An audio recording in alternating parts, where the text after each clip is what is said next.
Melbourne's latest COVID-19 cluster has prompted South Australia to shut its border to residents of Greater Melbourne late today.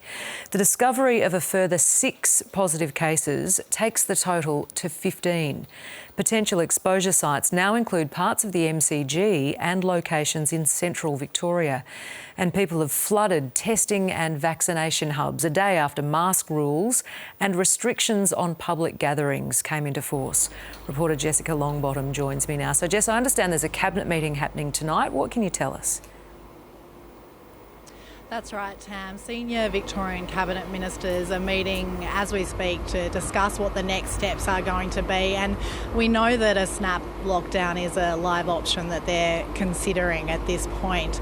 Now, what's going to be weighing on their minds as well is the latest exposure sites to come to light. We know that a positive case has attended an AFL match at Marvel Stadium on Sunday afternoon between Essendon and North Melbourne. So that's now the second AFL match in which a positive case has attended over the weekend. South Australia has reacted pretty quickly this afternoon. They've shut their borders to people from Greater Melbourne and Greater Bendigo, and obviously other states are watching on with interest and may follow suit. For their part, Victorians today did what they could. They went out and got tested. So the queues at those sites were very long again. Our state political reporter, Richard Willingham, has the details. Melbourne streets are a little emptier, and rising COVID cases have Victoria on the edge of more restrictions. I cannot rule out taking some further action. It's fair to say that the next 24 hours are going to be particularly critical. Another 6 cases have been officially detected, taking the outbreak to 15. These cases are linked, and that's a good thing, but we are very concerned by the number. All but one case announced today worked with a man who tested positive yesterday at Stratton Finance in Port Melbourne. The other is a close contact of a man who tested positive earlier this week. A snap lockdown is an option, and officials are sweating on high-risk exposure sites. One case spent 7 hours bar hopping on Chapel Street on Saturday night. Anyone who was there must get tested and isolate for 14 days. Port Adelaide are going to win it by a point. The MCG's southern stand is one of more than 60 exposure sites, with some fans already back in South Australia, and there are sites in Bendigo too. If everyone who has symptoms goes forward and gets tested, if everyone who has been at any of the exposure sites follows the public health advice, then we can get on top of this. Melburnians have once again answered the call, with testing sites bursting at capacity. There were long waits and people turned away at clinics across the state. I actually was here yesterday and waited for 3.5 hours in line and then got turned away because the COVID site had closed. I think it's a bit ridiculous. I think we should have more testing spots open. The vaccination centre here at the Royal Exhibition Buildings closed its doors at 4:30. People who turned up to get a shot after work were simply turned away. For months, experts have warned that Australia's slow vaccine rollout and take-up amongst people over 50 made another outbreak inevitable. Just 12% of Victorians have had a shot, which is why there's growing calls to allow people under 50 to get access to vaccinations. The issue now in Victoria is people coming forward to get the vaccine. We've got the supply, we've got the infrastructure to deliver it. Ineligible Victorians are putting up their hand. 36-year-old Sarah Moran begged for her jab. It wasn't easy. It was like getting into a nightclub. You sort of had to convince the bouncer to let you in, but they agreed to vaccinate me. Victoria still doesn't have a uniform QR code. That comes in on Friday. Parliament isn't even using the Government Service Victoria app. Why won't the government make supermarkets and large retail chains like Bunnings have mandatory QR codes and check-ins? And the simple answer is because the public or the Chief Health Officer hasn't required it at this point in time. This outbreak has its genesis in South Australia. It involves a type of Indian variant.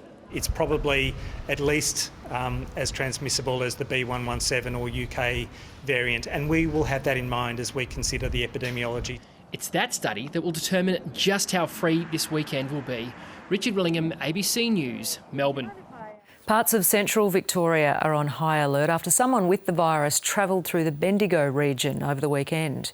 2 businesses have closed after being identified as exposure sites, prompting a surge in the number of people getting tested and vaccinated. Tom Maddox reports. Bendigo's COVID scare has seen the amount of people getting tested here double.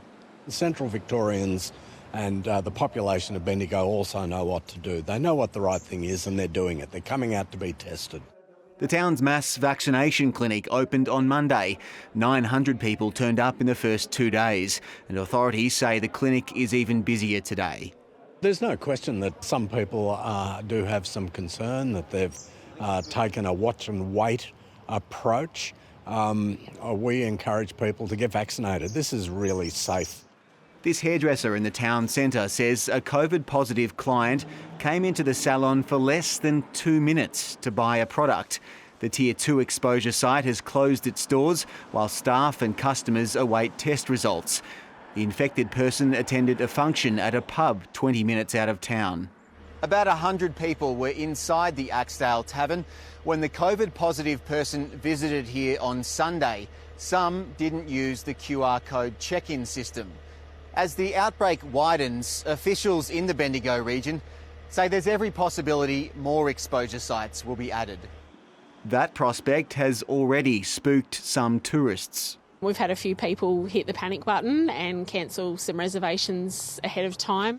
The local industry is worried about another dent in tourist confidence if regional Victoria endures tighter restrictions or even a lockdown. It took us a month to bounce back after the February 5-day hard lockdown. So it's not just 5 days lost trade, loss of work for our team and potential waste of stock. It's a month of recovery, rebuilding that trust with the traveller. A reminder of the brittle COVID recovery beyond the big city. Tom Maddox, ABC News, Bendigo. And as we mentioned, another AFL stadium has been listed as an exposure site, with fans who attended Sunday night's match between Essendon and North Melbourne told to go and get tested. Several Victorian clubs flew out of the state early today, while players were also told to limit their movement outside of their homes. And the AFL has just confirmed the Saturday night match in Darwin between Hawthorn and the Gold Coast has been postponed. As if supporting North Melbourne wasn't hard enough this season, it's now a health risk. Really glum-looking Kangaroos fans. Docklands Stadium is set to be listed as an exposure site, as a fan at Sunday's game has since tested positive. The AFL insists games will go ahead this weekend, but caps on Melbourne crowd numbers are expected. I think everyone's pretty much of the same thinking that this is always a potential chance to happen. So you can sort of get your head sort of in the right mode and get the right emotions to be able to deal with it. Victorian-based players started their version of lockdown today. The AFL have advised the club of, some supplementary protocols. They're a bit similar to last year's protocols. Staff and players at Victorian clubs have been asked to only leave their homes for essential reasons: work, caregiving, exercise and getting food and supplies. Players are even readying themselves for a return to hubs. I think we would be. I think once again you understand that the landscape and clearly it's a somewhat ever-changing environment, and knowing that that is always a chance. Today, Carlton flew to Sydney and Essendon travelled to Perth, both 2 days ahead of schedule, to avoid complications with the fixture. What happens next week is up in the air. We've been told we'll come back Sunday, but haven't been giving any further detail in the weeks ahead. I think that's where the mind wanders to. The Melbourne Vixens flew out this afternoon, headed for Brisbane for Saturday's match against Queensland. The Melbourne Storm will remain on the Sunshine Coast indefinitely. Some of the guys are a little bit rattled, because their families were going to come up, for 3 days off after this game, and so that won't be happening now. The Melbourne Rebels jet to Sydney tonight in the hope they'll be able to get to New Zealand for Sunday's match. Peter Lusted, ABC News, Melbourne. South Australian authorities say the man at the centre of the current outbreak in Melbourne likely caught the virus through aerosol transmission between adjacent rooms while he was in hotel quarantine in Adelaide. SA Health is now considering some tweaks to its hotel quarantine procedures, and interstate governments are calling for a move away from it altogether. There was no breach or single event that led to a Melbourne man contracting COVID-19 in this Adelaide Medi hotel and spreading it in Melbourne. SA Health believes it was likely transmitted by guests in adjacent rooms opening and closing their doors. The exposure time likely between just 18 seconds and 12 minutes. There is no obvious sign of breach of any of the protocols that we have had in place.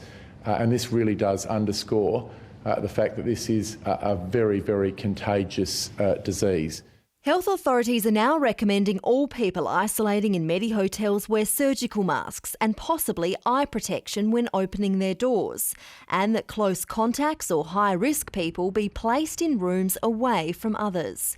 SA Health will also introduce a day 17 coronavirus test for returned Australians after they've left hotel quarantine. There are some very small items for improvement, and we'll put those into place as quickly as possible. Small comfort for Victorian authorities racing to get on top of the outbreak this leak has caused. Hotel quarantine is not a no-risk environment, and we must have alternative quarantine options. The federal opposition says it's the 17th COVID-19 outbreak from hotel quarantine in 6 months. These facilities were built for tourism. They were not built for medical quarantine. Mark Butler is again calling for purpose-built quarantine facilities and, in the interim, national standards for hotel quarantine. Standards around ventilation, requiring everyone to use PPE to ensure that staff were all vaccinated. I'm not going to attack the states, Mr. Speaker.